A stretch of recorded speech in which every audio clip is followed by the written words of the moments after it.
I have no idea why that says that video is 9 minutes long. It's not supposed to be 9 minutes long.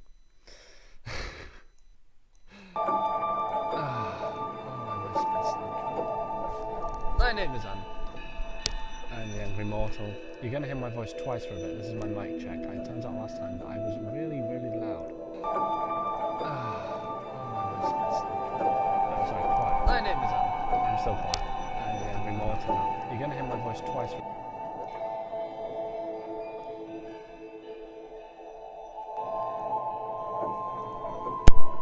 as soon as I remember how to do that. Let's see. Is that any better?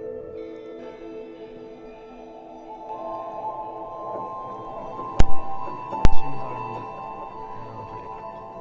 Let's see. Is that any better? Stuff is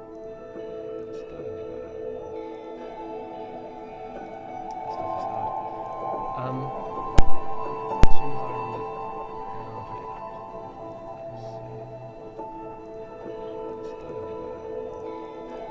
remember how to do that. Let's see.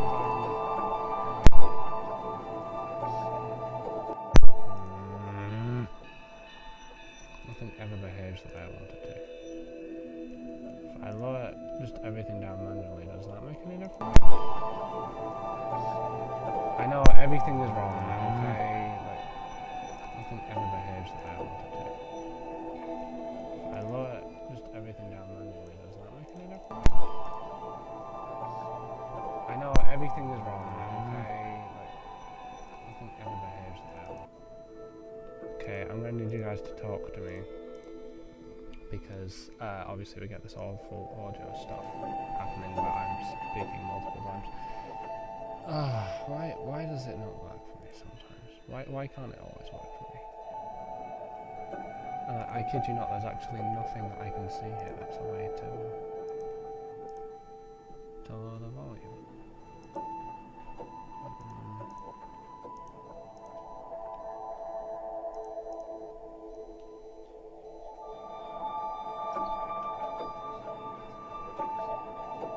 Okay, well, work with me here, help me fix this. I know. I'll get more energetic as we go along. It's just as I keep turning everything else down, I'm making it harder and harder for myself to hear things as well. What do you mean I'm going to be just... stay connected, stay connected. Don't mess with me. Okay, we'll get going, and we'll work things out as we go. Man, I am a successful streamer. Oh yeah. Everything's alright now? Sounds good now, yeah. I mean, the game's currently silent, so we'll see how long this lasts.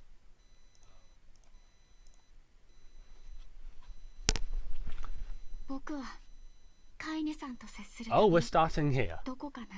Okay, this I did not expect.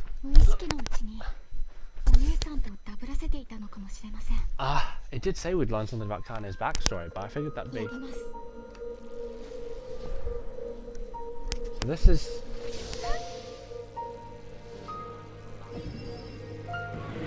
It's not every day that I hear a piece of music I'm not familiar with.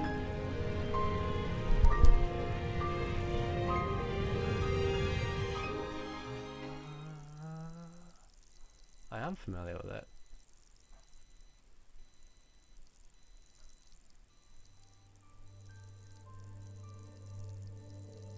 Oh, it's because I've got the Automata soundtrack on.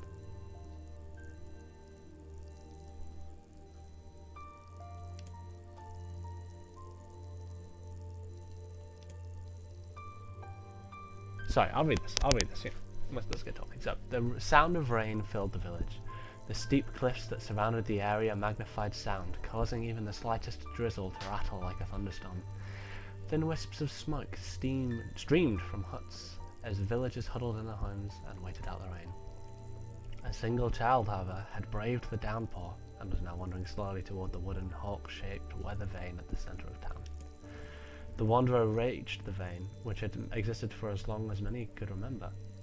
Instead, the child's face was simultaneously delicate and fierce, like a teacup that had survived a shipwreck. Those traits combined with pale white skin to give the face an almost sexless quality. The beak turned east, I go home. It stays worse than I. The child blinked. Rain slowly dripped down the young one's short hair and began its long descent to the ground. Come on. Come on. The child felt a slight breeze and watched as the vein slowly creaked to life. Spinning this way and that for a moment, it finally settled with a beak pointing firmly towards the east. East? Really? Before the vein could move again, a jagged rock came spinning and tumbling through the air, striking home against the child's head. The force of the blow dropped the child to the ground as a hail of stones began to fall all around. Oh no, they found me.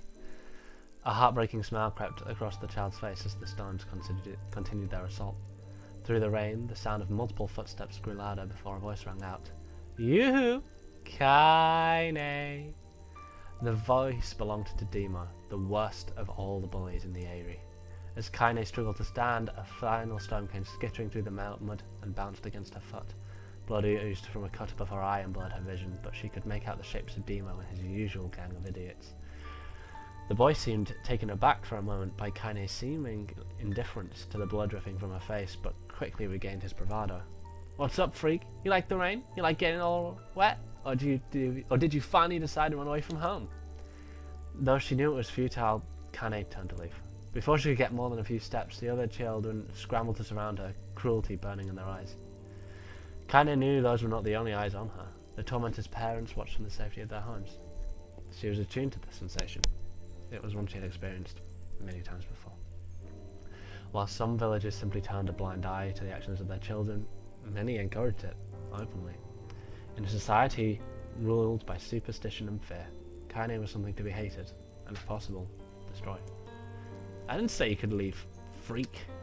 Demo's words chewed at her like a worm through an apple. "He can't hurt me," she lied to herself. "Be strong. Be brave. He can't hurt me. He can't hurt me. He can't hurt..." "Oh look, the little freak's gonna cry. What's wrong? Are you sad that everyone hates you and wants you dead?" Kaine prayed for the rain to flood down and carry her away from a world that seemed to have no place for her. But if they were gods, they chose to ignore her. As Demo crept ever closer, the clouds began to thin, and the rain slowed. "Even the weather hates me. I'm useless. Failure. I wish Demo's rock had taken my head off."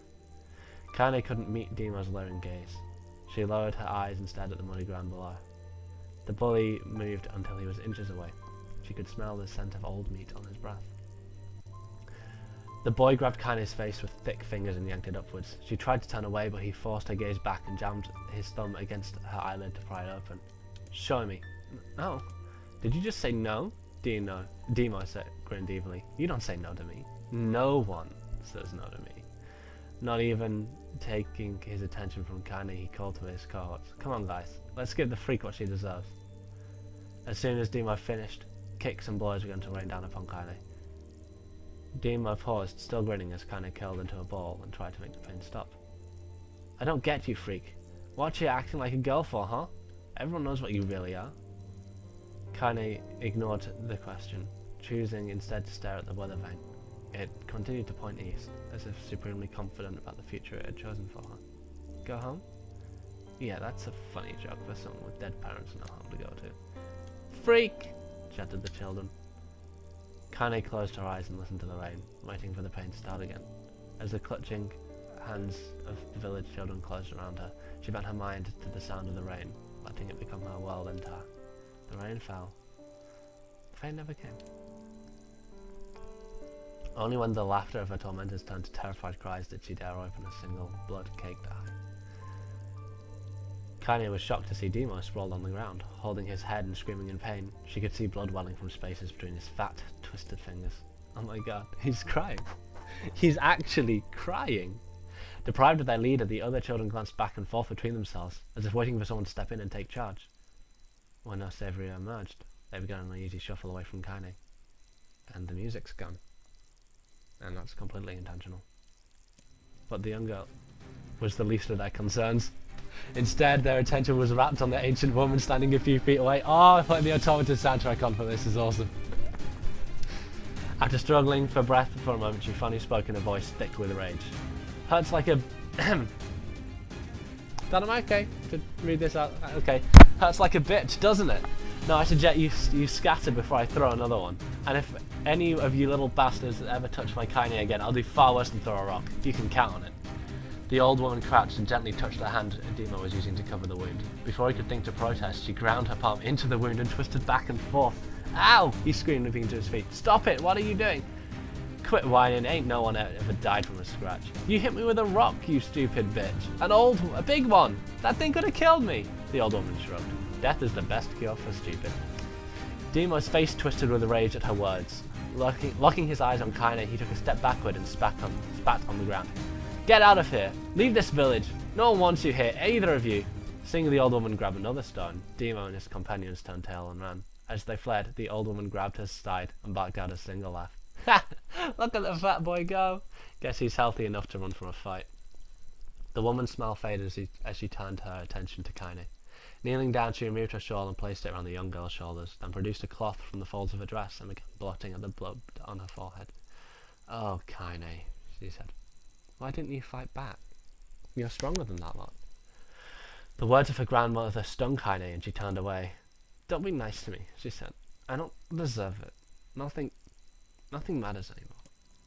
Her tears, held in check for so long, finally began to fall on the muddy ground below. Everyone hates me.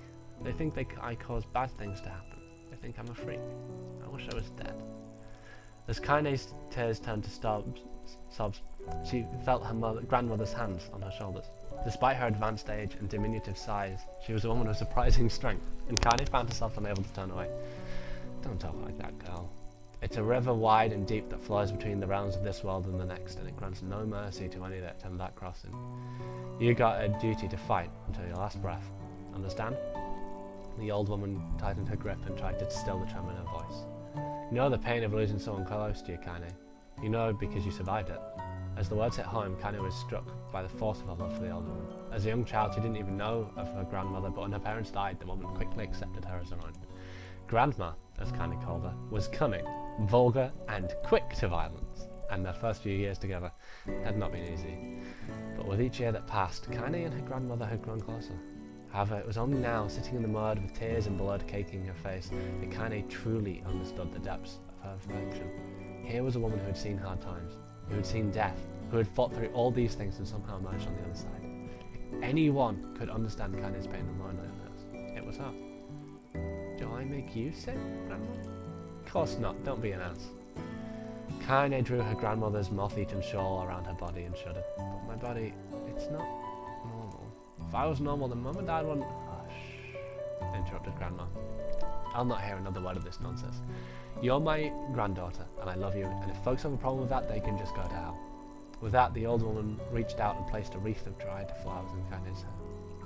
The skill it took to bend the flowers without breaking the stems or losing a single petal was remarkable, and the beauty of it made Kaine want to cry all over again. Oh my gosh, these are lunar tears! Grandma, you made this for me? Lunar tears were legendary flowers. Most people could live their entire lives without even seeing one, and yet her grandmother had somehow collected a dozen or more. Kaine reached up and touched the wreath as if she couldn't believe it was real. Where did you find these?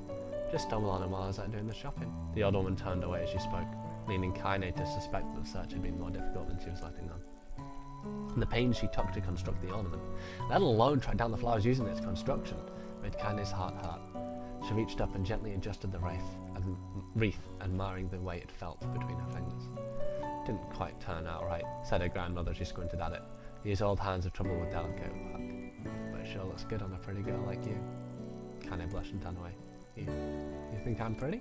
Of course you are, what a fool thing to say. Thank you, Grandma. Her grandmother smiled. We're going to be fine, you and me, she said. As long as we got each other, we'll be just fine. Kaine took her grandmother's hand in hers and the two of them struggled to their feet. As they began the long walk home, Kaine gripped the hand with all her might as if trying to stop smoke from drifting away on the wind. The rain had stopped. Kaine stood beneath the weather vane watching it spin in lazy circles, no longer caring about the direction it faced when it stopped. I don't need to escape. I have a home now. Grandma loves me, and that's enough. Even if it's us against the world. Kaine let her gaze drift up past the vane and into the cloudy sky. The last faint hints of a rainbow was slowly fading. As she turned and headed from home, the light scattered into a million particles and vanished, seemingly taken away on the breeze. Oh boy, this is a long one! If I hadn't been told that I had a nice voice, I'd be worried. The automaton music is really making this for me right now. In the distance, Kaine heard the steady sounds of an axe striking wood. The noise had a purposeful quality to it, as if she was hearing a master woodsman go about his work. The firewood being produced, however, was as far from a work of art as it could be. Pieces of every shape and size were being flung about a barren yard with wild abandon, and anyone trying to stack such wood would probably die of frustration before the job was through. Stupid piece of shit axe! Kaine's grandmother flailed away with the axe, filling the air with both splinters of wood and words that would made it the most hardened sailor blush. "Grandma!" called Kaine. "That you, Kaine?" yelled the old woman, taking her eyes off the wood for a moment. "Don't get too close, or I might take your goddamn foot off by mistake." She brought the axe down on a piece of wood, sending chips flying in every direction. One spun past Kaine close enough for her to hear the whistle, at which point she decided to step back. Once she scuttled to a safe distance, she cupped her hands around her mouth and shouted, "Grandma! Do you need help? I can get you order a lunch or a new axe or something." The axe, poised to strike another wobbly blow, paused in midair. The old woman considered her granddaughter's offer for a moment, and then smiled. "Tell you what, since I'm doing such a piss-poor job of chopping, why don't you come here and take over so I can go get the water? Shades have been restless lately. I don't want you running into one of them bastards." Relinquishing the axe, her grandmother picked up a long pole with wooden buckets on either end. Gathering water was by far the more difficult of the two jobs, but Kaine knew better than to complain. Once Grandma's mind was set, there was no changing it. Kaine did her best to help with chores, but Grandma took every task that required travel to the village. Though she had a long list of plausible excuses, Kaine knew the real reason.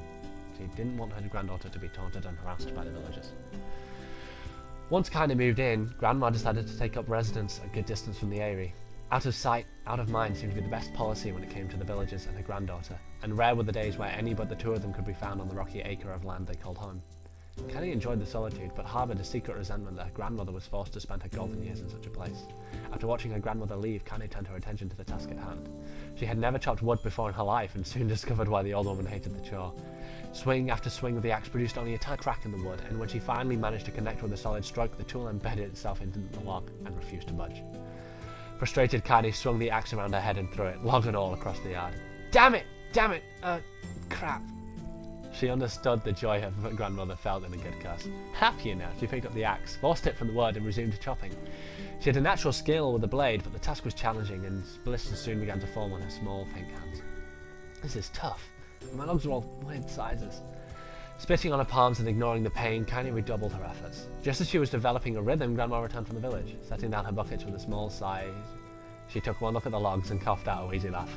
"Pretty clumsy girl. You better practice if you..." Her grandmother suddenly collapsed to her knees, causing one of the buckets to wobble precariously. Eyes wide, Kaine dropped the axe and ran to her grandmother's side. "Grandma!" The old woman shook her head and pointed a trembling finger at the bucket. Get the bucket. Can't let it spill."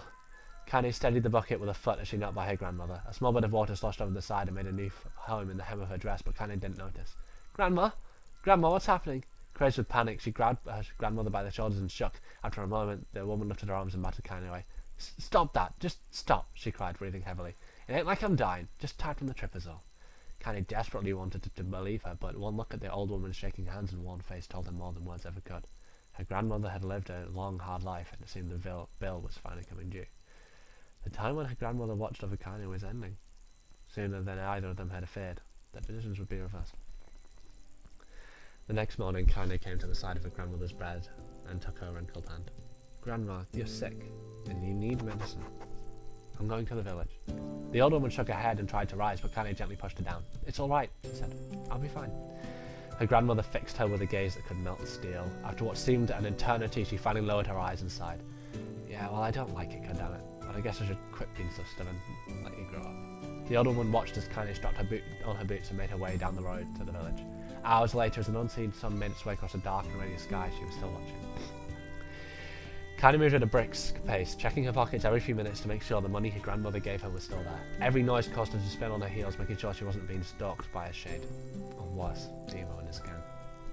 But she encountered neither tormentors nor shades, and Kaine finally found herself at the entrance to the village. The few adults she could see glanced sideways at her and then muttered to each other behind raised hands before slinking away into the shadows. Her heart racing, Kaine took a series of shallow, rapid breaths and tried to calm herself. "I have to prove myself. I have to help Grandma. I have to be strong." She chanted those words to herself over and over as she slowly made her way. Finally her eyes set on a rotund old woman who was angrily waving her arms in the air and telling anyone who would listen exactly what she thought of Kaine's presence. "Hey, lady," said the Kaine with a bravado she did not feel. "Where's the apothecary?" The woman's flabby cheeks shook in bewildered anger. How dare this thing speak to me, they seemed to say. But Kaine saw her eyes held a different emotion. Yeah, we're both scared, lady. Trust me on this one. Which way? Kaine repeated. The woman pointed at a small building to her right before hitching up her dress and stumbling off in the other direction. Kaine cringed, expecting a stone to come flying from the assembled crowd. But none came. Her mind was filled with a strange sense of pride as she made her way to the apothecary.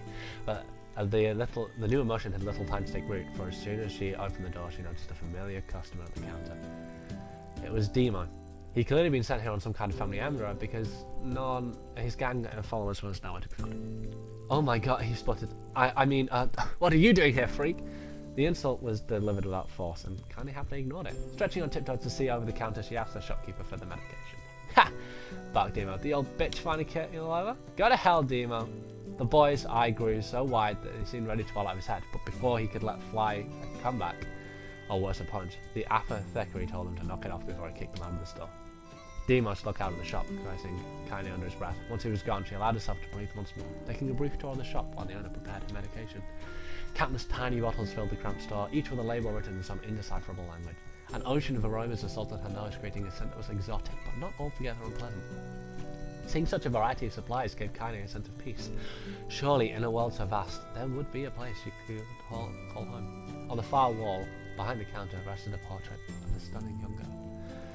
The picture had once contained bright, vibrant colours, but time had worked its cruel magic and they were beginning to fade. The beauty of the work, however, remained undiminished. "You like that picture?" Kaine turned to find the apothecary with a small vial of medicine in his hand. His eyes were gentle, but sad, and they seemed to stare through her and into nothing as he spoke. "That's my daughter. I sketched it when she was just a little girl. She's been dead a long time now." Kaine didn't know how to respond. She just stared at the portrait and tried to come up with the right words. "Pictures are wonderful things," continued the shopkeeper. "They let the ones closest to you live on forever." He shook his head slightly, then looked down at Kaine and smiled. Handing her the medicine, he reached into his sizable green apron and produced a handful of old wax crowns. "You should have these. There's none left that I wish to drop." Kaine took an instinctive step back, causing the shopkeeper's face to darken. "Yes, I've heard the rumours about you," he said. "It's a small village and word travels quickly. Between you and me, I'm not sure which of them to believe. But I also don't think they matter much.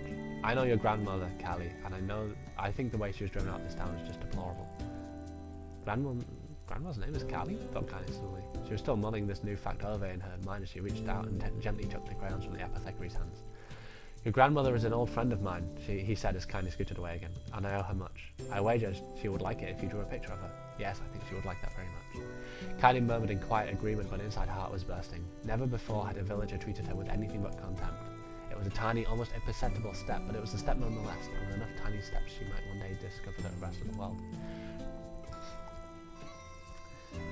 When Kaine returned home, she found her grandmother asleep in the bed. Her feet were blackened and raw, even bleeding a bit in places, leading Kaine to think she had been pacing around the room until her exhaustion had finally caught up with her. She placed the medicine by her grandmother's pillow and turned to leave, but found the old woman's hands clasped around her arm. "Back already, are you?" her grandmother asked with a yawn. "Come here, let me have a look at you." Grandma sat up and examined Kaine from head to toe. Finally satisfied that nothing terrible had befallen her grandchild, she leaned back and allowed herself to relax. "Well, how was it? Those bastards give you any trouble?" "It was kind of fun," Kaine said with a small smile. "No, seriously, it was." "Fun, eh?" asked her grandmother in a voice which implied she believed anything but. "So anytime you need me to run an errand, just let me know." As she spoke, Kaine removed the crayons from her pocket. After a brief explanation of their source, she informed her grandmother that she was going to sketch her a portrait. "A portrait of me? Ridiculous. No one wants to stare at an wrinkled old crone. But Grandma, it'll make you live forever." "Oh shit," said her grandmother, throwing back the sheet from her bed. "Living forever would just piss me off. Now put those crayons away and help with dinner." But Kaine would not relent, and in the end, Grandma found herself leaning against the wall of their house as if posing for a master artist. Kaine took up the crayons, eyed her subject carefully, and set to work. Just as her grandmother was about to nod off, Kaine finished the piece. After staring at it for a bit, she released it from her grip and let it slowly drift to the floor. "It's terrible. Doesn't look like you at all. I'm sorry, Grandma. I thought these crayons would, make drawing easy or something." Is that a typo? There's no speech marks at the beginning of that line.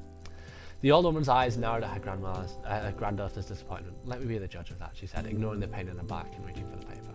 The sketch could have been a person's face. It also could have been a boulder, a lump of clay, or an incredibly misshapen loaf of bread, all rendered in a chaotic array of colours. The old woman stared at the picture for a long time, then slowly wheezed out a laugh. "Oh, Kaine," she said between laughter. "You truly are my blood. You're as clumsy as me and I love it. But, hush, I won't hear any more bull about how ugly you think it is. It came from the heart, and I'll treasure it always." True to her word, the old woman gave the picture a place of honour above the kitchen table. In the days that followed, Kaine would often catch her staring at the portrait with a strange smile on her face, an action she interpreted as silent, mocking laughter. A week later, Kaine could stand it no more, and asked her grandmother to take the artwork down. "Posh," said the old woman. "I'll take this down while they roll me in my shroud." She pondered this for a bit, then turned to Kaine and dropped to one knee. "Listen to me, girl. Seeing this picture makes me happy in a way I've never felt before. And it makes me want to go on so that someday you can feel the same happiness." It was a moment that burned itself into Kaine's memory, a perfect blend of pride and joy and love that came together to form a lifelong remembrance. She swore to never forget this moment, to never forget the old woman who made her place in the world possible. Time moves on. People and memories move in and out of life like ghosts passing through a hole. But this moment will be different, Kaine swore, because I'll remember it forever. Forever. These things are long! Kaine listened to the sound of crackling firewood and stared at the black object on her plate. She'd been pushing it around the wooden disc for a good 10 minutes, ignoring the bemused stare of her grandmother. Finally, she summoned her courage and gave the object a brief sniff. A sharp, bitter scent flew up her nostrils and made its home there, causing her face to twist with disgust. "Grandma, I can't believe you want me to eat a bug." The old woman threw some more wood under the cooking pot and snorted. "It's no bug, you fool girl, it's a berry. Why the hell would I be feeding you bugs?" "Yeah, well, it sure looks like a bug," said Kaine, "and I think it's burnt or something because it smells terrible." With that, Kaine held her nose and threw the berry in her mouth, chewing as little as possible. "Oh yeah, oh that's terrible, alright." "Why, you little brat," laughed the old woman. "Just look at the sass on you. You've been spending too much time with me, and that's a fact." 5 years had passed since the moment when Kaine's grandmother had saved her from the bullies. As is often the way with two stubborn people, their relationship had grown in fits and starts, but moved forward all the same. Meals that used to be somber affairs were now filled with laughter and hurled abuse in equal measure. Kaine could not remember a time when she had been happier. As the years went by, Kaine started to shoulder more and more of the daily responsibilities. Her grandmother's legs grew weaker by the day, and she could no longer do many of the chores she used to take for granted. And so this morning found Kaine lacing up her work boots with a breakfast of burned berry rolling through her belly. "Where are you going today?" asked Grandma suddenly. Kaine looked up surprised. The old woman rarely asked for specifics anymore. "Well, I was going to check out the kelma trees and see if they were ripe. I thought we could make some jam or something. Oh, and I'm going to pick up some flagstones, so I need to take the wheelbarrow." "Flagstones? What in the hell for?" Kaine stared at her grandmother and then held out an arm and swept it around their home. Constructed mostly of cloth, rope and rubble, the old place sagged like a box set in the final round. "Grandma, a dying cat could shoot through this house. I'm going to build a stone wall so we have some protection." The old woman laughed, exposing her toothless grin to the world. "God damn it, girl. If a bunch of thieves wander around inside this place, let them come. We got nothing worth stealing anyway." "I'm not worried about thieves. I'm worried about shades. People saw one west of the village yesterday." The old one tilted her head and stared at her granddaughter. "Well, shoot. I don't know why you have to do it today. We can worry about it some other." "Grandma, no. If I don't get to the kelma trees, we won't eat tonight. You know that." A confused expression passed across the old woman's face, and for a moment she was a small child lost account of. Yes, she said for a bit. "Yes, of course you're right. I'm sorry, Kaine. Lately it seems my mind is..." She didn't finish the thought, instead walking over to a nightstand and gently taking the wreath of lunar tears from the flowers from the drawer. The flower's petals had aged to a brilliant whiteness, and Kaine thought it was more beautiful now than the day she first received it. "You're going to be a true woman soon," Grandma said as she placed the flowers in the girl's hair. "So that means less chat about shades and building defensive walls, and more talk about how beautiful you've become." Annoyed, Kaine reached up to remove the garland, but a look on her grandma's face stopped her hand. "You're a beautiful thing," said the old woman, "and there ain't another like you in all the world. I'm very proud of you." "Oh, Grandma, that's enough goddamn compliments for one day. Such a mouth on you. Where did that come from? Gee, I wonder." "I'll teach you to sass me, girl," yelled Grandma. Suddenly she lurched forward and grabbed Kaine by the ears, pulling her around the room with a crazed grin on her face. "Grandma!" yelled Kaine in a quaking voice. "Grandma, stop it! What the hell?" The old woman stared at her and blinked, then slowly held out her wrinkled hands out as if it was the first time she'd ever seen them. Oh, I don't know what happened there. I'm sorry, girl. Sometimes my mind just... Kaine thought the look on her grandmother's face was the most heartbreaking thing she'd ever seen. Listen, she began. Maybe I should stay home after all. No, I won't have you staying here. Just keep an eye on an old codger like me. You go get your fruit and your wool and whatnot. I'll be fine. And when you come back, I'll have a nice grasshopper dinner waiting for you. Kaine rolled her eyes, then kissed her grandmother on the forehead and made ready to depart, trying desperately to ignore the worry that was gnawing at the walls of her heart. Kaine could feel the old woman's eyes on her as she moved down the path. Don't turn around, she told herself, but in the end the temptation was too great. She spun on her heel and for one final look and saw a small bent woman standing in front of a ramshackle hut with a sad expression on her face. God, she looks so old now. It's like the winds could just reach down and carry her away. Kaine worried about her grandmother all day, causing her work to suffer. What little fruit she could collect was tossed carelessly into the wheelbarrow, and she only found a couple of stones before losing interest in the project. Finally, as dusk approached, she decided to call it a day. Cursing herself for the lack of focus, Kaine pushed the near-empty wheelbarrow back down the path. As she crested the final hill, she suddenly froze in place. The wheelbarrow fell from her fingers and collapsed on its side, sending a few pieces of wrinkled brown fruit rolling back down the hill. Her gaze was transfixed by a thick black cloud that hovered just overhead. Tracing its path with her finger, Kaine suddenly felt her stomach melting on itself. Oh gods, no! Her grandmother's house was ablaze, the flames linking up it as if trying to touch the sky itself. Grandma! Grandma! Kaine ran then, faster than she had ever moved in her life. When she tripped over a stone and went sprawling into the rocky ground, but she leapt to her feet and continued running, unmindful of the blood that spilled from her wounded hands and knees. As she got closer and closer, Kaine's mind began to waste time with the footfalls. It's too dark, not just fire, can't be fire, too much smoke. Gotta save her. She burst into the front yard and came to a sudden halt, her worst suspicions confirmed. The smoke from the fire was mingling with the thick, inky blackness of an enormous shade.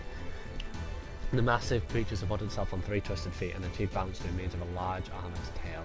Scales, horns and claws sprouted from its body in a random chaotic pattern, giving it the appearance of a lizard designed by some insane god. Seeing Kaine, it let out a roar and flicked its tail, sending a small whirlwind spinning around the yard. For a moment the creature retreated into the shimmering inky blackness as if her mind was unable to comprehend that such a thing could actually exist. Then the smell hit her, a blend of rotten meat and excrement, and the horror became real once more. The creature bellowed again, and this time Kaine responded with a scream of her own. All right, you bastard, she thought. Oh, too fast, oops. I'm going to read it off the screen behind me. I got carried away. This time, the scream of her own. All right, you bastards. She thought the scream. I forgot to put something on that. It's just you and me then. The shade eyed Kaine with amused interest. Then it began looking from to the house and backing it as if urging her to look at the destruction it had so gleefully wrought. With dread building in her heart, Kaine glanced towards the house. Through the smoke and flame, she spotted a small figure struggling to escape the ruins. Grandma! At the sound of her voice, the older woman began waving frantically. She's alive, thought Kaine. Alive! Kaine's legs sprang to life as she raced across the yard toward the flaming wreckage of the house. Before she could advance more than a few steps, the shade opened its mouth and let out a raw powerful that dropped through trees and sent them flying. The blast sent Kaine tumbling through the air before smashing her against the rocky earth. Stars danced in front of her eyes as she tried to remember how her legs worked. Get up, get up, get up, get up, get up, get up, get up now! As Kaine struggled to her feet, the shade stomped towards the house and pinned her grandmother to the ground with a tip of a claw. The old woman struggled to move the cloth with a strong grip, but she might as well have been pushing a mountain. She coughed briefly, sending a small spray of blood into the air, then collapsed to the ground, her energy spent. Kaine lurched to her feet, only to fall back to the earth with a gasp. Her ankles were on fire, one or both of them was surely broken. Ignoring the pain that screamed through her body, she began dragging herself across the ground, leaving a drunken trail of blood, dust and blood in her wake. Grandma, hold on, just a little longer. Her grandmother's face was turning blue, her eyes rolling back until only the whites were exposed. Kaine pulled herself across the ground with maddening slowness, the distance seeming to increase with every second that passed. The shade glanced between the 2 women and flicked out its tongue, its giant mouth turning up at the corner. Short, panting breaths belched from somewhere deep inside its collar. Bastard, laughing at us. She had no idea how such a mindless creature could experience emotion, but could be no doubt the shade was taking joy in their suffering. Yeah, I see your plan. The shade moved its claw slightly, allowing Grandma to breathe again. It was clearly keeping her alive, only to snuff out her life when Kaine was close enough to touch her. I've got to kill this bastard. Summoning all her strength, Kaine rose to her feet. There was a sickening snap from the right ankle as the foot twisted backward, but she forced it from her mind and began to hobble towards the monster. God damn it! Pulling a small knife from the pouch at her waist, she leapt on the foot that pinned her grandmother and plunged the weapon deep. "Give her back!" she screamed. "Give her back to me!" It was like stabbing a rock. After a few swipes, the knife broke at the hilt and the door snapped. The shade panted with laughter and then raised its tail and sent it rushing through the air towards the young girl that was latched to its foot. Kaine never had a chance. The tail struck her square in the chest and sent her crashing into the burning wreckage of the home. As she laid on the ground with blood pouring from multiple wounds, a small, weak voice spoke up. Kaine's vision was blurred, but she forced herself to focus on the sound. Finally, her eyes cleared enough for her to make out her grandmother's hands reaching out to her through the smoke. "Grandma? Kaine, you've got to run. You can't miss this one." Kaine grabbed their hands and held on with all her strength. "Grandma, come on, we have to go." The old woman coughed violently. One of her hands, slick with blood, slipped from Kaine's grasp and bumped to the ground below. "Grandma, no! No! I said run, goddammit. You have to live. You have to get through." The thought would stay forever unfinished. Before she could say another word, the shade's clawed foot descended, smashing through the remains of the roof, and down upon the shattered figure of the old woman. Blood oozed from the gaps in the creature's toes as the terrible putrid smell assaulted Kaine's nose once again. She stared at the foot, dumbfounded, convinced that what she was seeing could not possibly be real. When the creature finally lifted its appendage, all that remained underneath was a twisted, unrecognisable mass of rubble and red. Her grandmother was gone. Kaine blinked, trying to feel the hands which had been in hers just a moment before. For a fleeting instant she could remember the warmth of that embrace, the trembling of the fingers, but then the sensation drifted away on the breeze and was gone. Memories flashed through Kaine's mind, one after another, faster and faster until they became a meaningless jangle of noise. Kaine screamed then, a thunderous sound that echoed off the cliffs and seemed to roll away forever. The shade edged back, black echo pouring from its mouth and dissolving into smoke on the ground below. The earth shook with every step as it crept towards its prey. Kaine's body slowly rose as if controlled by a mad puppet master. Her arms and legs were bent at impossible angles, her head lolled dangerously to the side, yet somehow she managed to stand. Staring at the shade, her eyes began to glow with a deep red fire. The creature, so confident just moments before, took a slow, hesitant step backward, trying to discern if this broken human could possibly pose a threat. Kaine seized the moment. Laughing like a mad woman, she leapt into the air and plunged the shattered hilt of her knife deep into the leg of the shade. The shade shook Kaine off like a fly, sending her crashing to the earth once again. Her chest rose and fell slowly as if a great weight was resting on it. Moist sounds of pain echoed through her mind. Something warm and thick oozed from her ears. "Is that blood?" "I think it is. I think I'm bleeding to death. No, can't die. Grandma, tell me to live." Deep inside Kaine's mind, something finally broke. The sound, the pain, the smoke and flames, all of it faded away until all that remained was a single incantation repeated over and over again. "Kill it. Kill it. Kill it. Kill it. Kill it. Kill it. Kill it. Kill it. Kill it. Kill it. Kill it. Kill it. Kill it. Kill it. Kill it now." As the spark that was Kaine slowly began to flicker and die, she felt her desire to kill and her desire to live blend into one. The distance between heartbeats grew longer and longer and longer.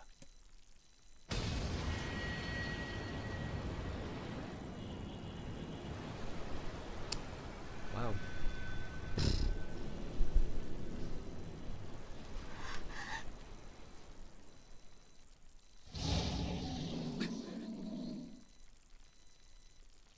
Oi, 来るぞ。分かってる。Da da da da da da da da da da da da. War in War. I forgot I turned it to the Automata soundtrack. This is a nice surprise. Is this where we pick up again from halfway through? I thought I picked it up again from the very beginning.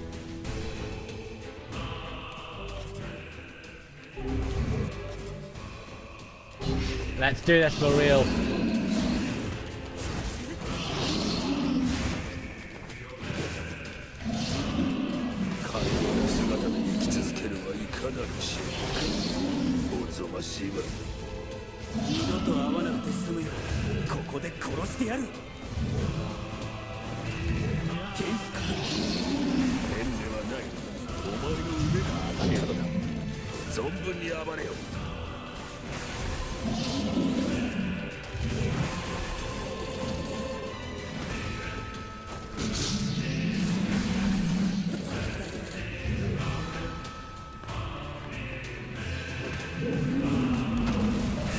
One tapped.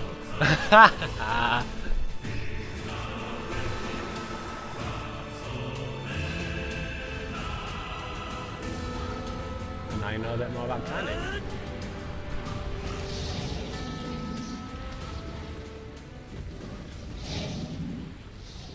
But this was once a person.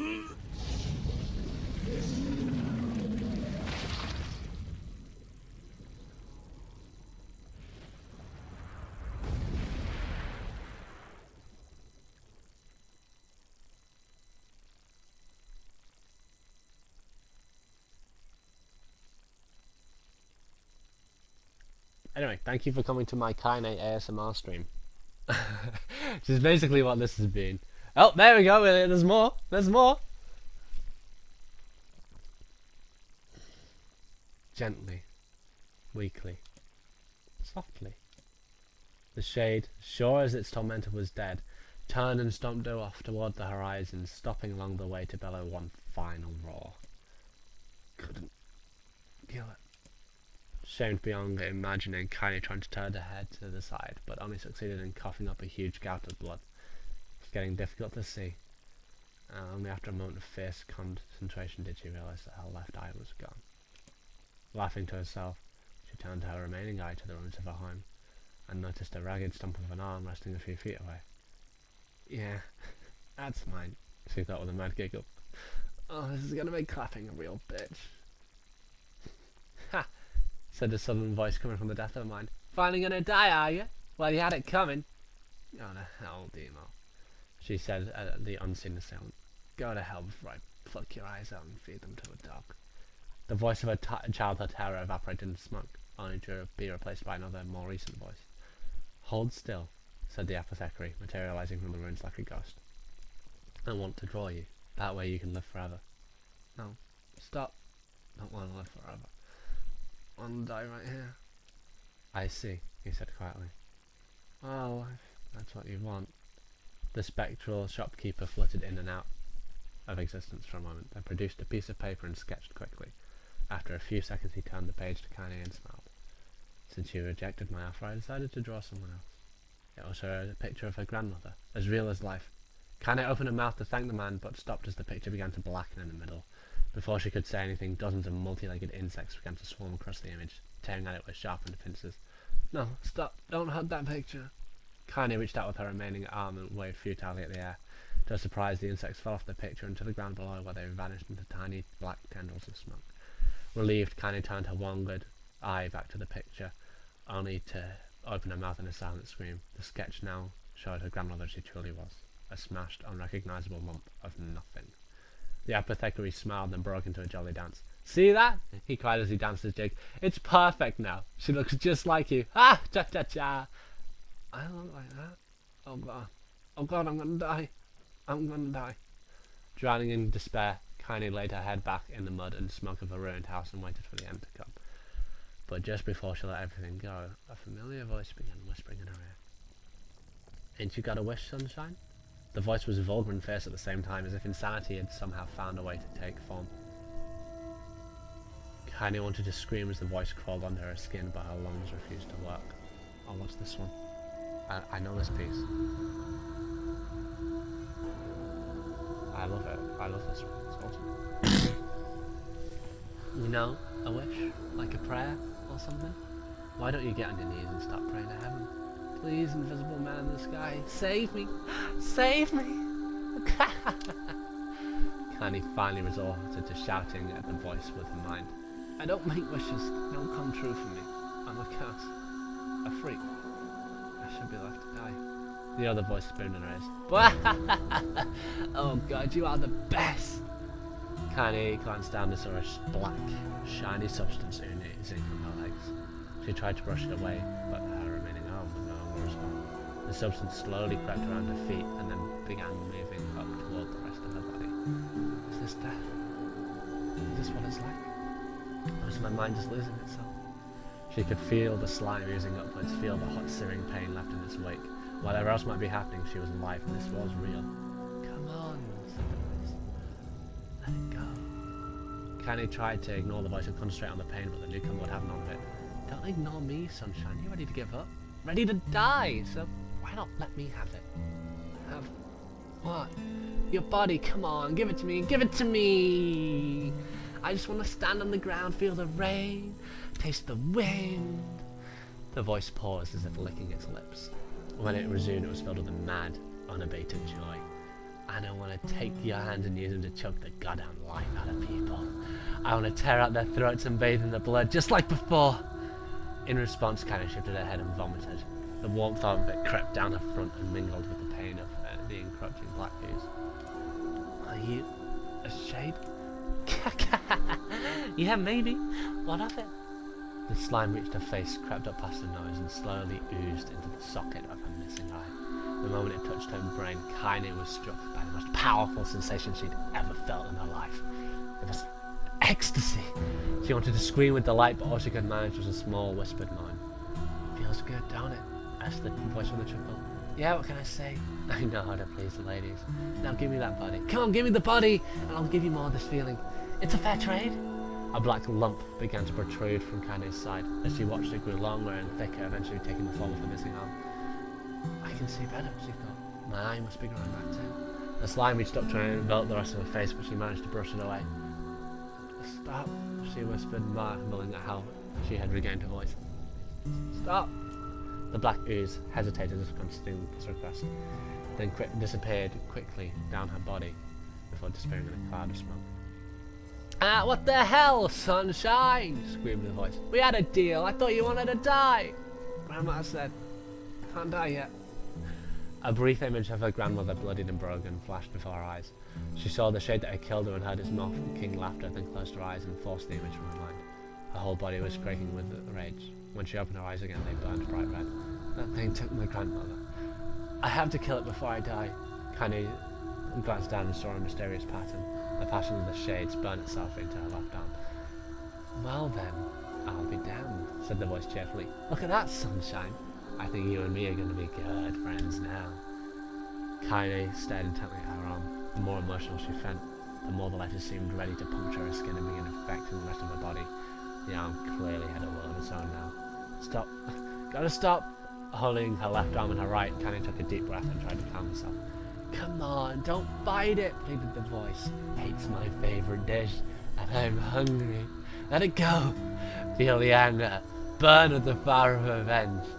Thirst for blood, then go out there and shut up and get the hell out of my body. Your body? Oh, that's rich, sunshine. Real rich. Look, why don't you just up and die so I can have this body all for myself? What do you say? I bet those buddies of yours in the area would love to see you dead. Kaine grabbed a nearby shard of glass and tried to saw off the shade-infected portion of the side. Before she could, her darkened left arm grabbed her right wrist, crushing it.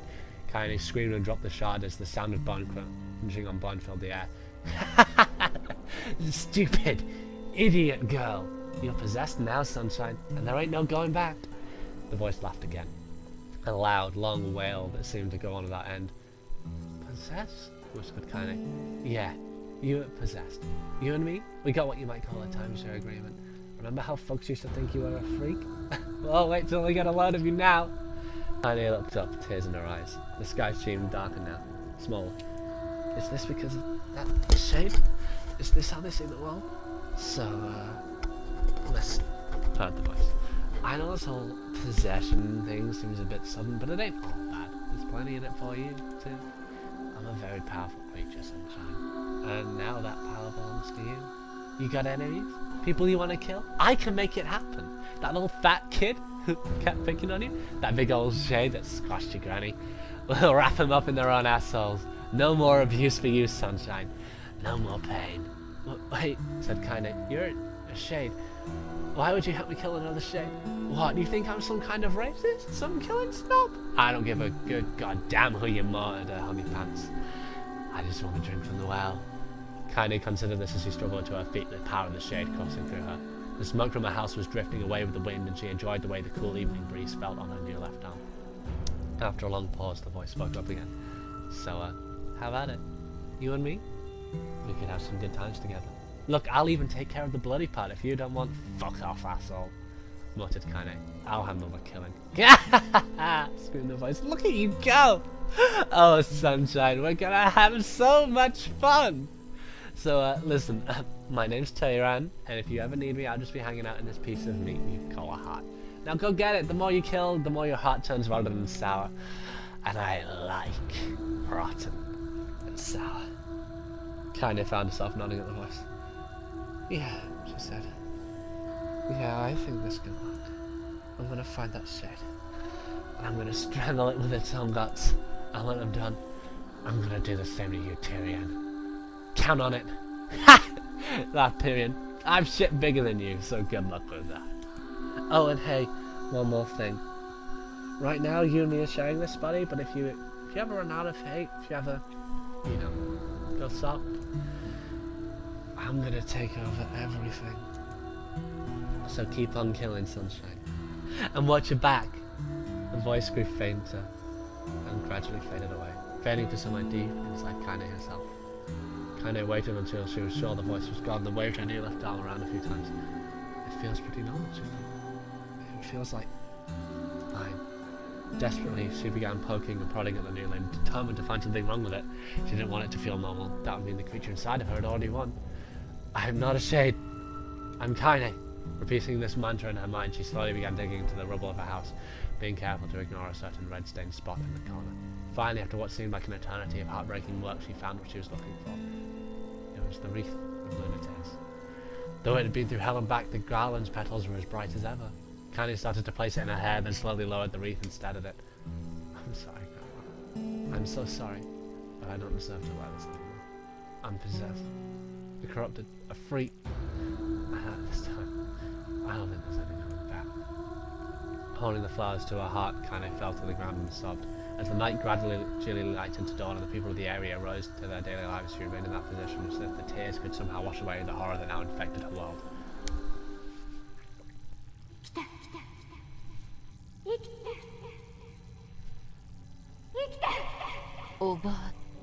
We've had nearly an hour of Kaine ASMR now. This is awesome.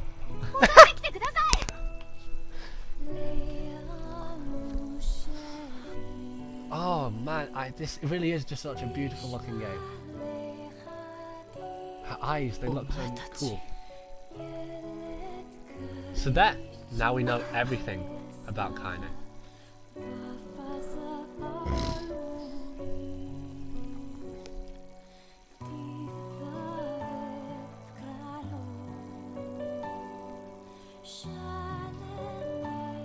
Emil, 私を呼んでくれていたのはお前だな。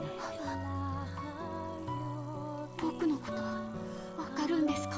That's powerful, エミ lad. ールはエミールだ。私は間違いない。カイネさん、ありがとう。おかえり、カイ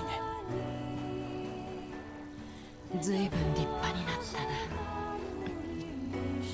どのくらい眠っていたんだ、私。5年だよ。そう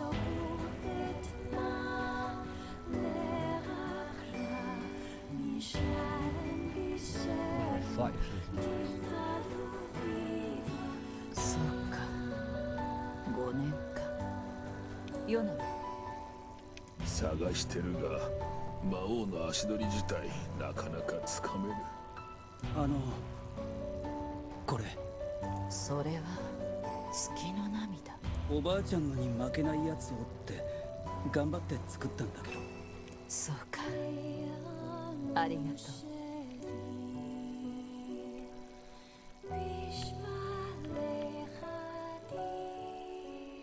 う。長く石化されていたカイネの目覚め、エミールの見せた優しさ、再び出会う喜びを俺たちは噛みしめていた。デボルさんたちからその話を聞くまでは。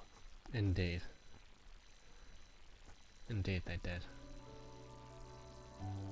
なぜなんだ、どうしてなんだ。分かってちょうだい。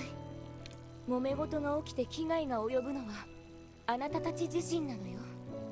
でも大丈夫ですよ。僕らなら外で寝ますから。待てよ、おかしいだろ。己の身を犠牲にして村を救ったカイネとエミールがなんで村から追い出されなきゃならない。だって僕らこんなんだし、みんな怖がりますよね。あなたにそう思ってもらえるだけでもう十分ですね、カイネさん。私は外の方が慣れてる。そんな。じゃあ外で待ってますね。すまないな。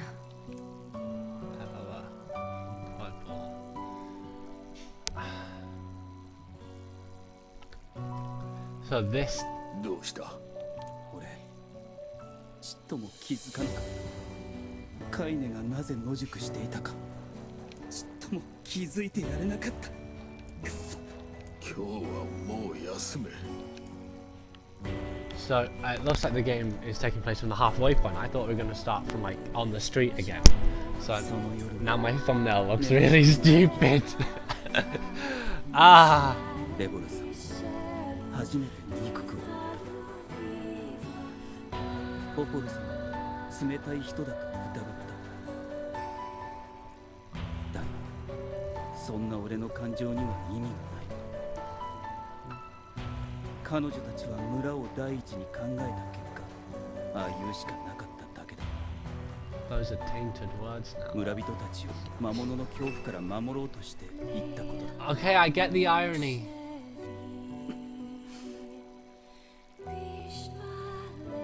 デボルさんとポポルさんの罪を責めるなんてできない。カイネたちの立場を知ろうともしなかった。俺も同罪なんだから。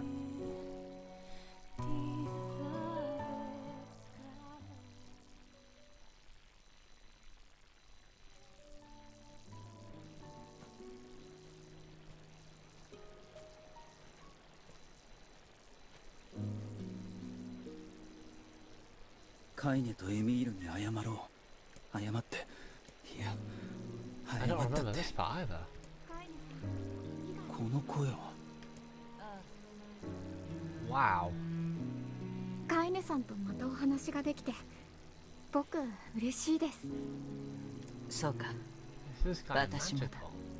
カイネさんを助けるために僕頑張ったんですよ。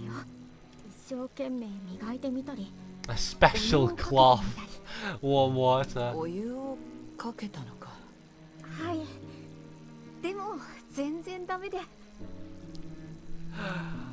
Ah. 石化を解いてくれてありがとう、エミール。 You know what? You know what, right? What we need is a running joke, right? That's what made Automata so good, was having a running joke. And that running joke was 9S's adorable, sexy fucking lips. So we're gonna do that, but we're gonna go and do that now with Kaine water, right? Right? Yeah? Yeah, we're gonna do the Kaine water joke. ちょっとだけ姿が変わっちゃいましたけど。辛い思いをさせてしまったな。でもこの姿も悪いことばかりじゃありません。 You're iconic and you look like こう a して Yoko Taro カイ now. ネさんを見ながらお話できるようになりましたし。そうだ、カイネさんのこと聞かせてくれませんか。私の話はつまらないぞ。カイネ Bullshit. さんのこともっと知りたいんです。わかった。私に魔物がつく前、子供の頃の話だ。私は少し変わった体をしているせいで村では厄介者として扱われていた。でもただ一人、おばあちゃんだけが私を受け入れてくれたんだ。どんなに辛いことがあってもおばあちゃんがいてくれるだけで私は生きようと思えカイネさんにとって本当に大切な人なんですね。た。あそうだ、カイネさんの石化も治ったんですから。魔物つきのことや僕の体を治す方法も見つけましょう。みんなで探せばきっと簡単ですよ。僕たちならきっとできると思います。お湯をかけるよりはあ難しいと思うな。 That's a sign. もうそのことは忘れてください。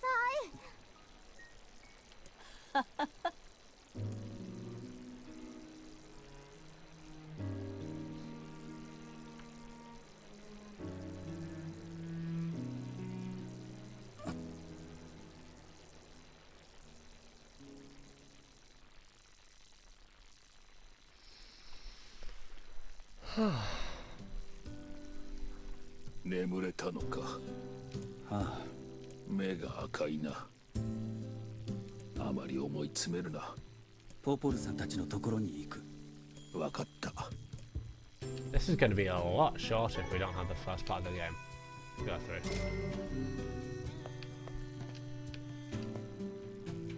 なんだそれは。これは母さんの日記だよ。母親の。あ Oh. あ、国門病にかかって俺が小さい頃に死んでしまったんだ。すまん。悪いことを聞いてしまったな。いや、いいんだ。もうこれは唯一残った母さんの形見なんだよ。これを読むと頭の隅にある家族の記憶がかすかに蘇るんだ。そうか。だけど最後の数日間の日記には奇妙なメッセージが数行書かれているんだ。奇妙なメッセージ。ああ、それは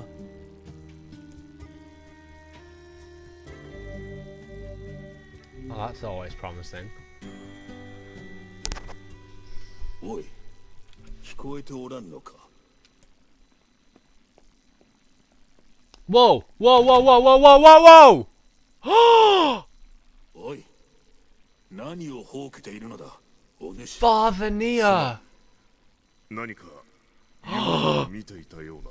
Father NieR! まま寝るとは器用なやつだな。行くぞ、あの扉だ。ああ、行くか。They've got a reference to Gestalt! That's so cool!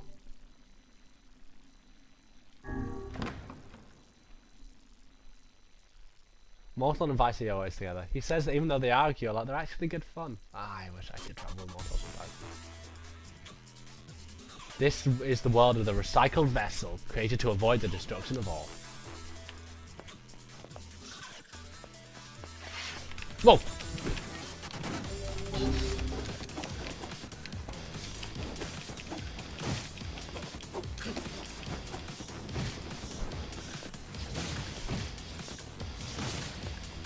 Much easier. Wait a sec, this is one of the remixes of Emil's theme. Good. Ah, this is awesome.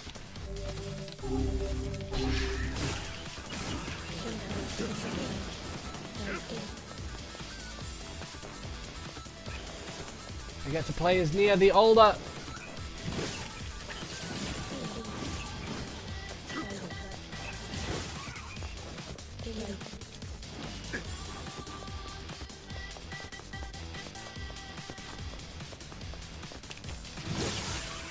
Oh, that was a strike and a half.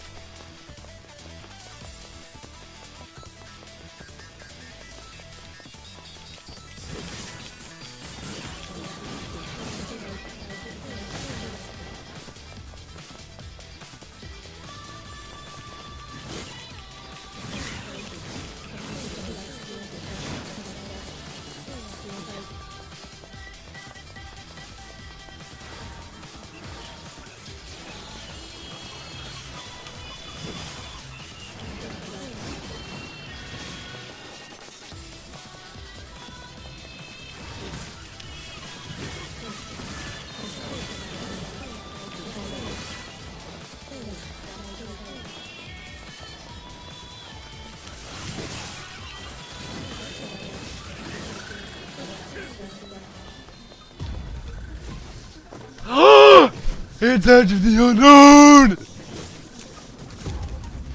It's the Adam and Eve battle name!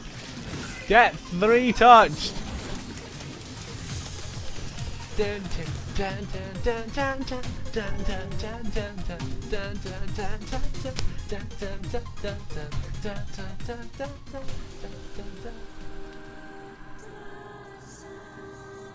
And this is a remix.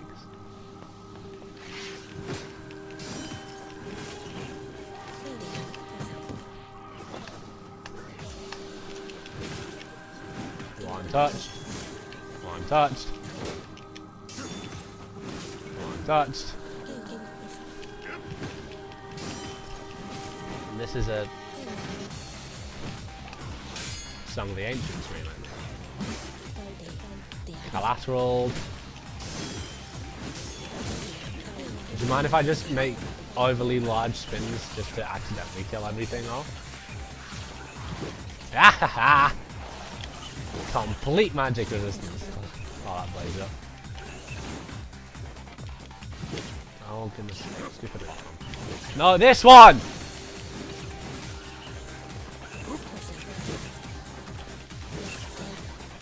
What's going on with this scene though? I bet this wasn't in the original. Or maybe it was! Maybe that...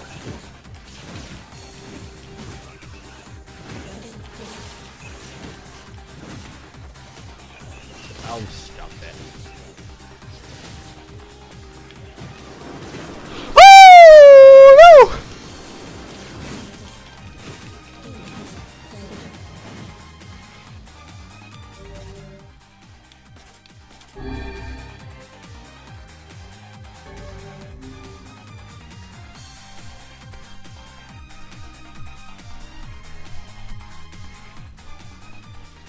Soldiers of Salt calling forth White Death. They are the legion who plunged the world into darkness.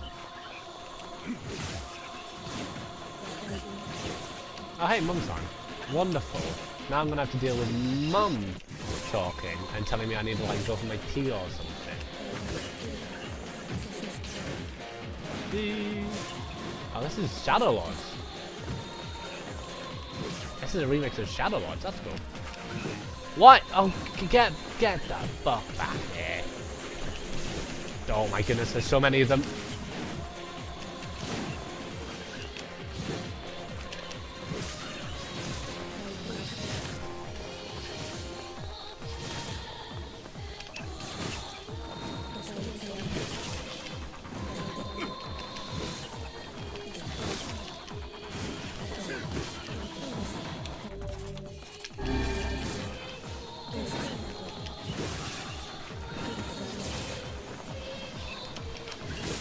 This is Triffy!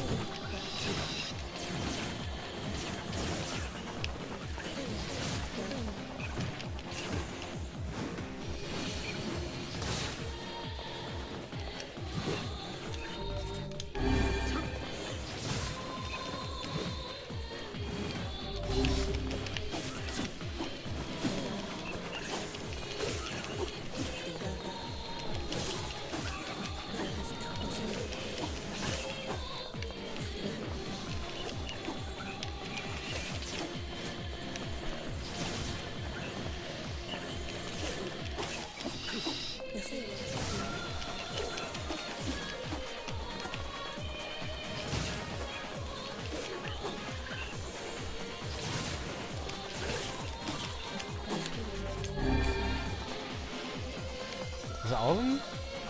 Need something. Oh, that's all. There we go. No, that was a middle. Oh, Fool's Embrace.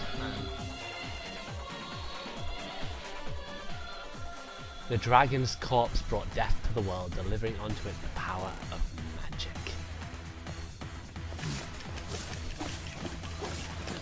Hello. One tap everything.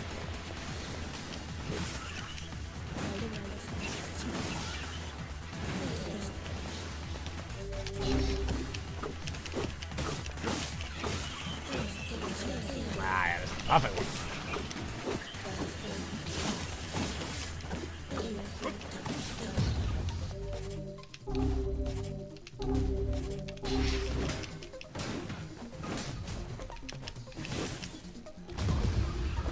Oh great, he's got legs.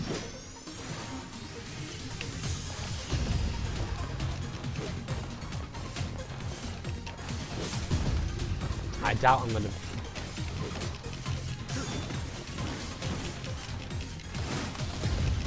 Yeah, you can't block overhead attacks, but...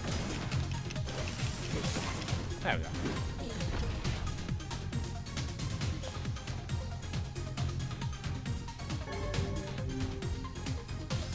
Mortal made some new friend and guess what? He's a king! I wish I had some friends.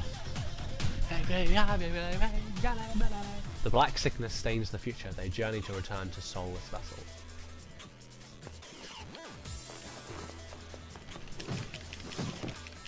Ah! How about now, you jackass? There you go.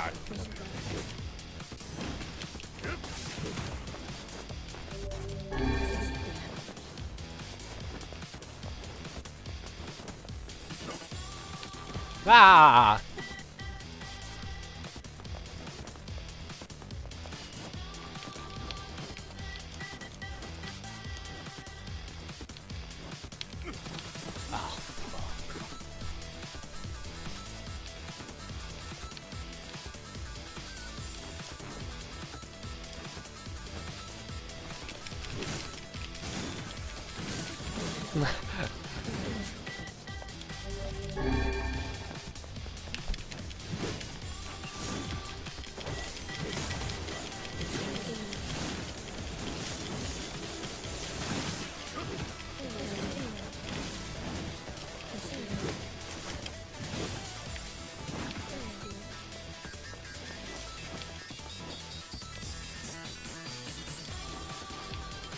Oh, come on! I'm better than that! I'm better than this! I'm better than this! Come on! Just leap onto the platform. There you go. Really? Really?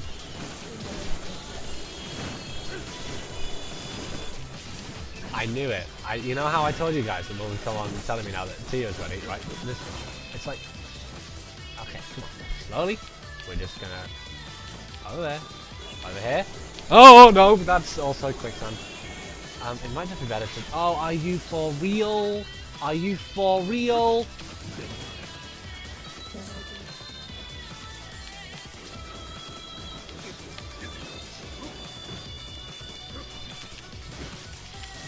I'm just gonna actually let you took another one hit. Hit. Down hit. Up and over here. Oh, no, that's too far. Okay, so that one I'm going to have to be fast off of. And the dash. Throwing an air dash. Oh, no, I can't do this. I don't know. There we go.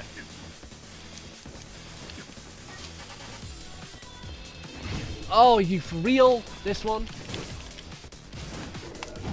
Ow. You know what? Yeah, we'll just... There you go. Ah, nearly done. I hope.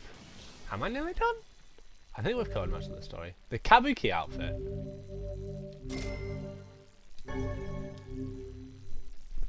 Fair enough. Seems like it was slightly worth it.